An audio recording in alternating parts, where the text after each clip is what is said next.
Welcome to our deep dive into the economic worldview. Economics is often misunderstood as just the study of money, but at its core, it's the science of decision-making under scarcity. Today, we're moving beyond basics to understand how rational actors choose, how markets fail or flourish, and why specialization is the engine of global prosperity. We'll explore the mathematical beauty of indifference curves and the practical realities of asymmetric information. By the end of this session, you'll have the tools to analyze the world through a rigorous economic lens, using the same frameworks used by business leaders and policymakers. To think like an economist, you must think at the margin. Decisions aren't usually all or nothing.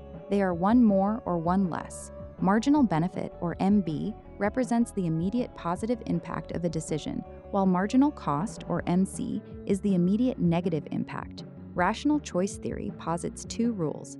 First, actors seek to maximize satisfaction, and second, they only act if they believe the benefits outweigh the costs. If MB is greater than MC, you do it. If MC exceeds MB, you pass. This simple calculus explains everything from how many hours a student studies to how many units a factory produces. Perfect markets assume perfect information, but the real world is messy.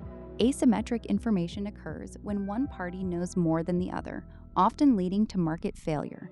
This manifests in two primary ways: adverse selection and moral hazard. Adverse selection happens before a transaction. Think of a used car buyer who can't tell a lemon from a peach, causing high-quality cars to leave the market. Moral hazard happens after the deal is done, such as when an insured person takes more risks because they won't bear the full cost of an accident.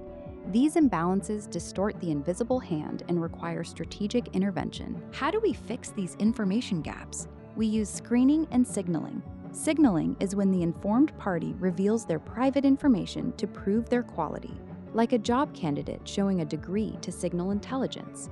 Screening is when the uninformed party tries to draw information out, like an insurance company requiring a physical exam before issuing a policy. We also face the principal-agent problem, where employees, the agents, might not act in the best interest of the employer, the principal. By using incentives and clear signals, we can align these interests and restore market efficiency. Markets are driven by the exchange between households and businesses.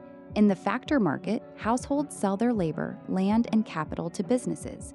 In return, businesses provide income. Then, the cycle moves to the product market, where businesses sell the goods and services they've produced, and households spend their income to buy them. This flow is the heartbeat of a free market.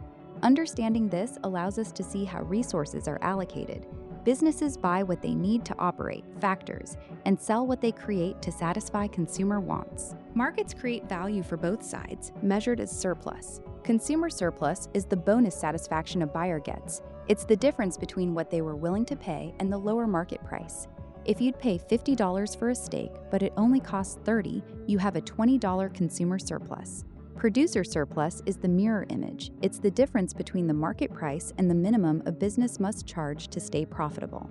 Together, these form the economic surplus, representing the total net benefit to society from a transaction. Every choice has an opportunity cost. The production possibilities frontier, or PPF, is a curve that shows all the possible combinations of two goods an economy can produce.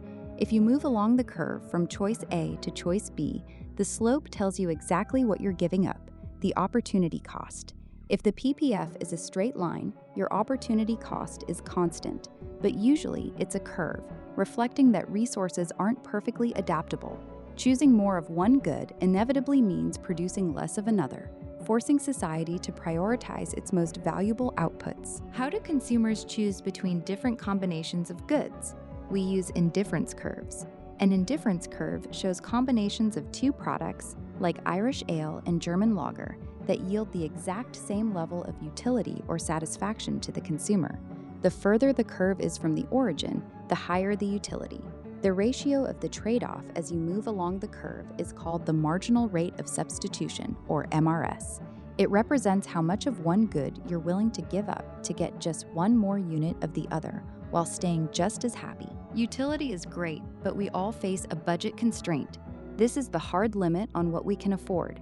Economically speaking, you reach peak happiness or optimization at the exact point where your budget constraint line is tangent to your highest possible indifference curve. If prices drop, two things happen. The income effect makes you feel richer, so you buy more, and the substitution effect makes that cheaper good more attractive than its alternatives. This intersection of what we want and what we can afford defines our actual behavior in the marketplace. Elasticity measures how much demand changes when prices shift. Price elasticity of demand, or PED, classifies goods. If PED is 0, demand is perfectly inelastic. You'll buy the same amount regardless of price, like life-saving medication. If PED is infinite, it's perfectly elastic. Any price hike kills demand entirely. Most goods fall in between.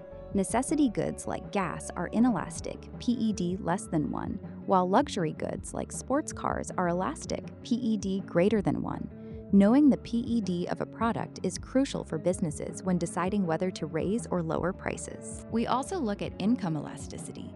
For normal goods, higher income means buying more. For inferior goods, like instant noodles, higher income actually leads to buying less as you switch to better alternatives. Then there's cross-price elasticity, which tracks how a price change in good Y affects the quantity of good X. And keep an eye out for Giffen goods, rare cases where a price increase actually causes demand to go up, usually because the price hike is so severe it forces consumers to abandon other goods and buy more of the basic staple. When governments intervene with price floors or ceilings, they often create deadweight loss, or DWL. This is a lost economic surplus, value that simply evaporates because the market isn't allowed to reach equilibrium. A price floor sets a legal minimum, which can lead to surpluses. A price ceiling sets a maximum, often causing shortages. Quotas also limit quantity, leading to the same result, a smaller total pie for consumers and producers to share. While these policies often have social goals, they come with a measurable cost to economic efficiency. Now let's look at why nations trade. Absolute advantage is straightforward. You can simply produce more of a good than your competitor. However, comparative advantage is what actually drives trade. This is the ability to produce a good at a lower opportunity cost than someone else. Even if you are better at producing everything, absolute advantage, you should still specialize in the one thing where your advantage is greatest. By focusing on what we do best relatively, everyone ends up with more total goods through trade. Let's look at Elena and Igor. Elena can produce 60 kilograms of corn or 120 kilograms of soybeans.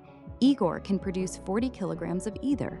Elena has the absolute advantage in both, but look at the opportunity costs. For Elena, 1 kilogram of corn costs her 2 kilograms of soybeans. For Igor, 1 kilogram of corn only costs him 1 kilogram of soybeans. Because Igor's opportunity cost for corn is lower, he has the comparative advantage in corn. Elena, conversely, has the comparative advantage in soybeans. This simple math proves that both can benefit by specializing and trading. Following our case study, if Elena focuses entirely on soybeans and Igor focuses entirely on corn, the total output of the system increases. This is the core of international trade. By specializing in goods where they have a comparative advantage, parties can trade their surplus to obtain goods that would have been more expensive for them to produce themselves. This leads to a higher standard of living for both parties, moving their consumption possibilities beyond their individual production frontiers. It's why economies are so interconnected today. We've covered a lot of ground today, from the micro-level logic of marginal benefits to the macro-level benefits of global trade. We've seen how information gaps can break markets and how consumer preferences are mapped through indifference and budget lines.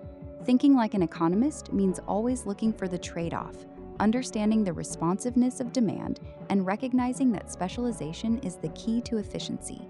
As you go forward, apply these frameworks to your own business decisions and the global events you see in the news. Thanks for joining this exploration of microeconomics.